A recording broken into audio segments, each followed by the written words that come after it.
Con su venia, presidente. Desde hace unos meses comenzó a someterse a la opinión pública una frase, una idea que no tiene ningún sustento.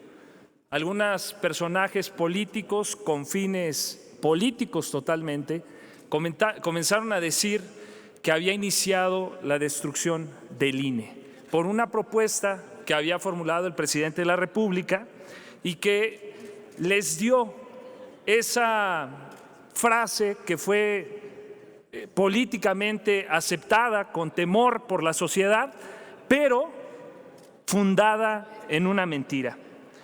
Cualquier persona que tenga acceso a Internet puede descargar el dictamen que ha sido aprobado en las Comisiones Unidas de Gobernación y de Estudios Legislativos Segunda.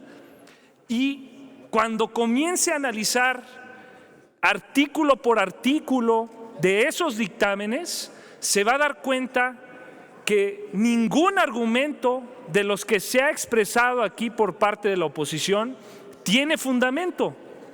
No nos extraña, y lamento que mi compañero ya no esté aquí, pero que se hayan exhibido carteles, que se han hecho expresiones un tanto llamativas a la opinión pública, pero no encontramos ahí en ese cartel que se señalara exactamente cuál es el artículo que pone en riesgo la democracia de nuestro país. Cuando hacemos un análisis real de los artículos que están en el dictamen, ¿qué vemos? Actualizaciones al lenguaje para que sea más incluyente. ¿No están de acuerdo en eso los compañeros de la oposición?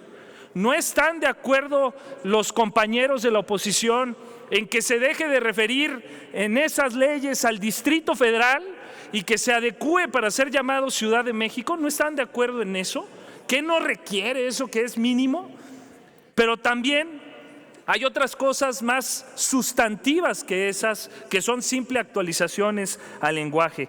Por ejemplo, hay varios partes de artículos, fracciones, párrafos que han sido declarados inconstitucionales por la Suprema Corte de Justicia de la Nación, y lo que hace el dictamen es ya sacarlos, que no queden ahí porque han sido declarados inconstitucionales por la Suprema Corte de Justicia de la Nación, y el dictamen lo que hace es eliminar eso de la ley. ¿Qué otra cosa? Se crea un sistema electoral nacional. ¿Qué más? Se hacen unas definiciones. ¿En qué definición no están conformes, compañeros de la oposición? Si se dan cuenta, salvo dos excepciones que yo observé aquí, ningún compañero de la oposición ha manifestado un número de artículo. No hemos escuchado que digan tal artículo violenta por esta razón, salvo dos casos. A pesar de la lista enorme que viene, ninguno de ellos ha manifestado, salvo dos casos, artículos en particular que consideran que podrían llegar a ser inconstitucionales.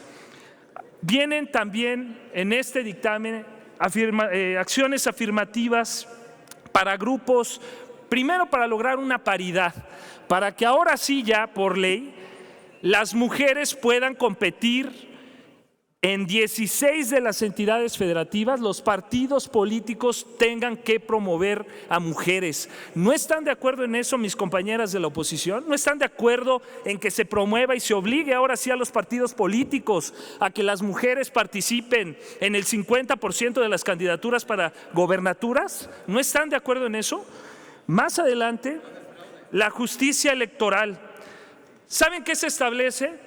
Que las autoridades electorales no podrán aplicar sanciones por analogía, porque sí lo hacen actualmente, violando un principio constitucional que cualquier estudiante de Derecho en los primeros cursos que nos dan nos dicen: nulla pena sine lege. ¿Qué quiere decir? No puede haber una pena si no está prevista en la ley. Entonces, ¿no están de acuerdo en eso? Ustedes que han argumentado aquí que lo que se busca es defender la ley y la Constitución, ¿no están de acuerdo en eso? Eso lo dice en el artículo 5. En el artículo 5 también impide que las autoridades establezcan mayores requisitos a los legales. ¿Estamos en contra de eso?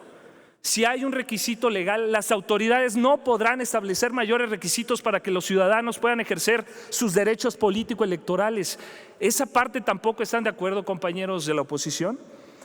Trabajo del INE. Miren, el artículo 6º establece que la promoción que haga el INE y organismos políticos locales en la que invite a participar al voto debe ser objetiva, imparcial y sin influir en la preferencia del electorado. ¿Qué ha hecho el INE? ¿Han visto la posición actual del INE? Dice un compañero, el INE no se toca, dicen los compañeros. Otros compañeros dicen, el INE sí se toca. ¿Quién considera que el INE ha llegado a un estado de perfección? Que levante la mano aquí. Si el INE actualmente como existe ha llegado a un nivel de perfección, entonces pues ya dejemos todo, cerremos las cortinas y vámonos. Pero el INE, por supuesto, que no ha llegado como institución a un nivel de perfección.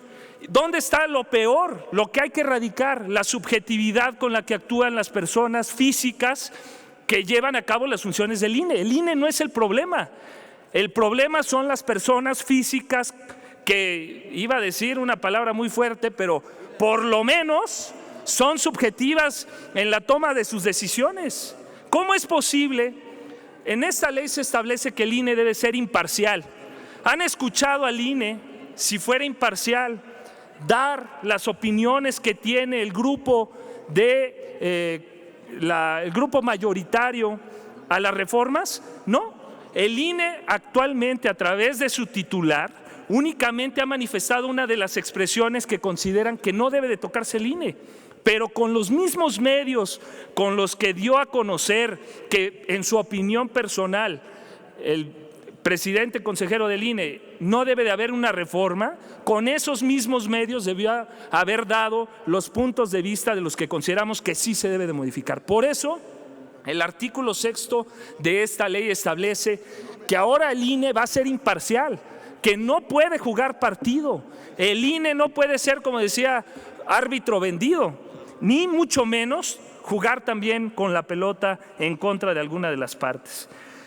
El artículo 28, compañeros, establece la concurrencia. Alguien mencionó que se perdía la concurrencia y que nunca se establecía y que por eso se violentaba la ley.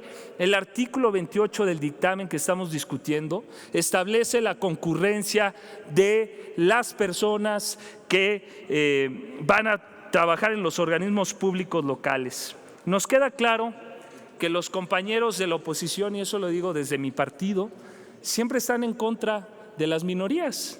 Es evidente, compañeras, que lo que reflejan es un repudio a las minorías, que se refleja en discriminación. ¿Por qué no deben existir los partidos pequeños?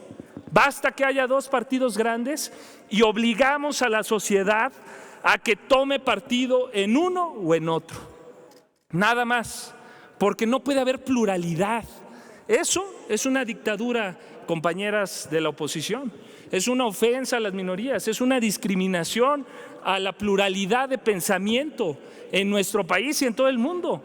Pero hemos llegado ya a la insensibilidad de defender esas posiciones vergonzosas en este pleno.